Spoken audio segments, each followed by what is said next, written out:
Hey Cougs, welcome to @UH News. I'm Adrian Romero and thanks for joining. We have some potential updates to the Texas Constitution, Houston housing news, and more to talk about, so let's get started.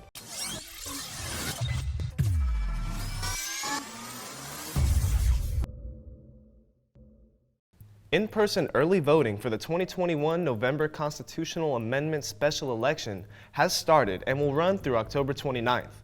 Mail-in ballot applications were due on the 22nd, and if you chose this form of voting, then remember to have your vote sent off no later than 7 p.m. on November 2nd, aka Election Day. Now that we have the how and when covered, let's get into exactly what is being proposed by the Texas legislature that met earlier this spring. As of 2 years ago, Texas has adopted over 500 amendments to its constitution and will possibly see 8 more added to that list. 2 of the current propositions seem to be in response to the COVID-19 pandemic. These could keep the state from prohibiting or limiting religious services and establishing rights for residents of assisted living or nursing facilities to designate an essential caregiver for in-person visitation that cannot be barred from visiting. Also up for vote are amendments that would allow cities and towns to finance transportation and infrastructure, and the opportunity for rodeos to be included in the definition of what a professional sports team is, as well as hold charitable raffles during events.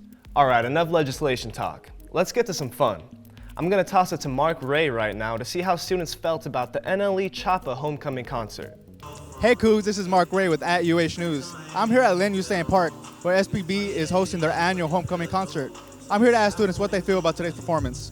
Memphis native NLE Chapa headlined this year's event. The 18-year-old rapper is best known for his hit song, Chata Flow, which has reached over 175 million views since its release in 2019. Chapa performed a variety of his songs to the pumped UH crowd. Oh no, it's cool that we got a high-profile artist, honestly. I like a lot of his music, like Shot Flow 3, that goes hard. Everybody knows that song, so it's I'm excited for it. I was excited because I thought we were gonna get somebody more local, and that would have been cool with Don Tolliver, that would have been cool, but I'm happy with this, works out. Honestly, I didn't even know that he was going to be coming to Houston until this morning, so once I heard that he was going to come in, I had to come in. For sure, I told all my friends, hey, we should pull up. I find it really inspirational that he really finds something that he loves and he's passionate for and he pursues it. And I feel like we're all on that same mission. You know what I mean? We're playing this game called life and we're just playing it one day at a time. I already know it's going to be live because we got a lot of people out here, so I'm just happy to be here. Students were excited to watch him perform, with many deciding to go for the vibes and to continue homecoming celebrations. I think he's a pretty cool artist. I heard a lot of his songs, and there's some on TikTok that I heard of him, so I'm excited. I think it'll be fun. I follow the U of H homecoming Instagram, so that's how I heard about it for the event.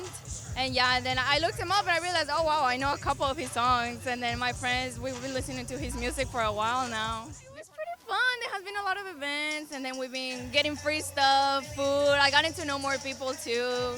And I think it's fun since now we have in-person events, so I think it was something interesting. That's all I have for you today, Cougs. Thanks for watching, and this has been Marc Ray from @UH News. Thanks, Marc. Looks like students had a great time. Moving on, the University of Houston has been ranked within the top 100 Hispanic serving institutions in the nation by the Hispanic Outlook on Education magazine.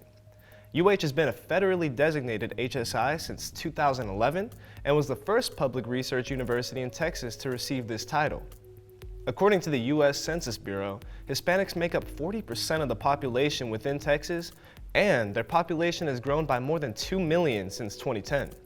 On top of that, out of the 3,000 plus degrees handed out in the fall of 2020, Hispanic students were the ones throwing their caps up more than any other student population served. With the weather getting a little colder these days, it's feeling more and more like basketball season, and you should be excited. Houston is ranked at 15th in the Associated Press men's basketball preseason poll. Head coach Kelvin Sampson has only 2 returning starters from last year's March Madness Final Four squad, Marcus Sasser and Reggie Chaney. It should be interesting to see what this season has in store for the Cougars, so be sure to start paying attention when they open at home on November 6th against Montana Tech. With all the success going around campus, you're gonna want to be here.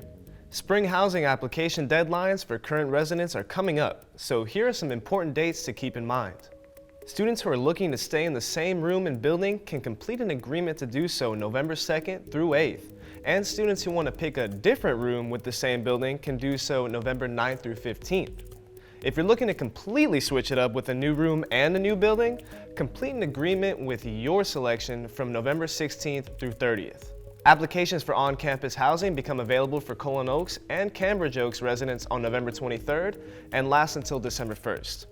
Cougar Village 1 and 2 are not available as options.